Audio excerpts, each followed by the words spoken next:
Shalom saudaraku yang terkasih, Shalom Aleihim. Di dalam nama Yeshua HaMashiach Roh HaKodes, salam damai sejahtera buat kita semuanya. Bertemu kembali dengan saya Evangelis Hadasa. Kali ini kita membahas mengenai siapa sesungguhnya yang menghilangkan nama Yahweh Elohim pertama sekali. Dari video-video saya yang sebelumnya kita sudah membahas siapa nama Elohim kita, yaitu Yahweh Elohim.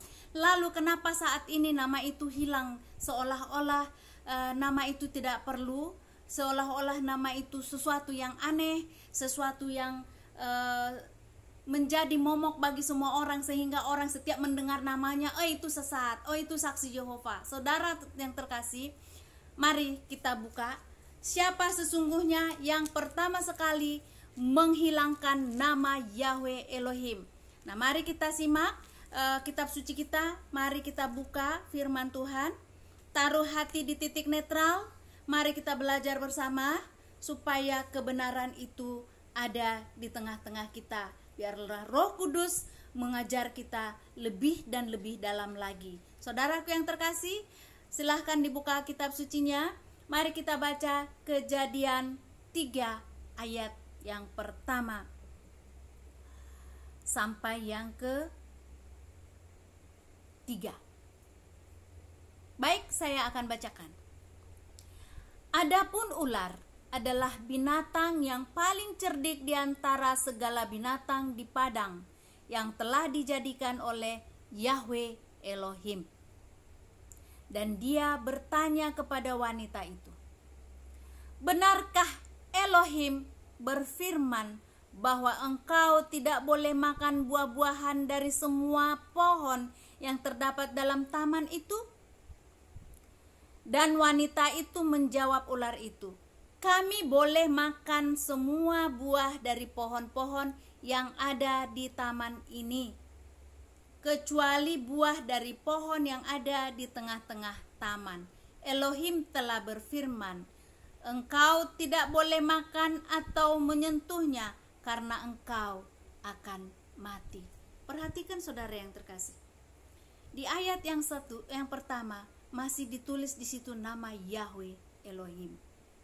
Ya, adapun ular adalah binatang yang paling cerdik di antara segala binatang di padang yang telah diciptakan oleh Yahweh Elohim. Tapi ayat selanjutnya, ular itu bertanya kepada wanita, kepada Hawa, benarkah Elohim berfirman? Harusnya ular itu bertanya, benarkah Yahweh Elohim berfirman bahwa kamu tidak boleh makan buah-buahan dari semua pohon yang terdapat dalam taman ini? Si ular menghilangkan nama Yahweh. Harusnya dia berkata, benarkah Yahweh Elohim? Bukan benarkah Elohim. Celakanya, Hawa, wanita itu, perempuan itu, mengikuti perkataan si ular. Dia tidak berkata Yahweh Elohim. Dia malah mengikuti perkataan si ular dengan menjawab, Elohim telah berfirman, engkau tidak boleh makan, ya, atau menyentuhnya karena engkau akan mati. Jadi si ular itu mengikuti alur yang dibuat, skenario yang dibuat oleh si perempuan itu, mengikuti skenario yang dibuat oleh si ular tua. Si ular yang pertama sekali menjatuhkan manusia ke dalam dosa. Saudara yang terkasih, berhati-hati. Ular tua di Taman Eden itulah pertama sekali menghilangkan nama Yahweh Elohim. Jadi jika sekarang ada orang yang selalu berbantah namanya begini, itu bukan namanya, itu bukan ini, itu nama dewa, itu nama ini, halo, sadarlah. Kembali ke jalan yang benar. Luruskan pandangan. Jika menurutmu itu tidak bisa dibunyikan, setidaknya engkau mengakui kalau namanya adalah Yud He Vav He, 4 huruf itu.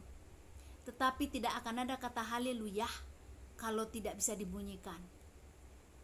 Nah, tidak akan ada kata haleluya kalau tidak bisa dibunyikan, sebab haleluya artinya terpujilah Yahweh, bukan terpujilah Tuhan. Tidak halelutuh. ya. Jadi haleluya. Kenapa sekarang ini orang selalu menghindari mengatakan pujilah Yahweh? Kenapa selalu katakan pujilah Tuhan? Karena mau berusaha menghindari nama yang kudus itu. Jadi saudara-saudaraku yang terkasih, ayat ini Kejadian 3 ayat 1 jelas menunjukkan kalau yang menghilangkan nama Yahweh Elohim itu pertama sekali adalah si ular tua yang ada di Taman Eden. Jadi kalau orang yang tidak mau memanggil nama Yahweh atau bahkan mau berusaha menghilangkannya, berusaha untuk membuyarkan segala konsentrasi orang supaya tidak memanggil, alasan terlalu kudus, orang Israel saja panggil Adonai segala macam, berhati-hati. Jangan menjadi pengikut ular tua itu.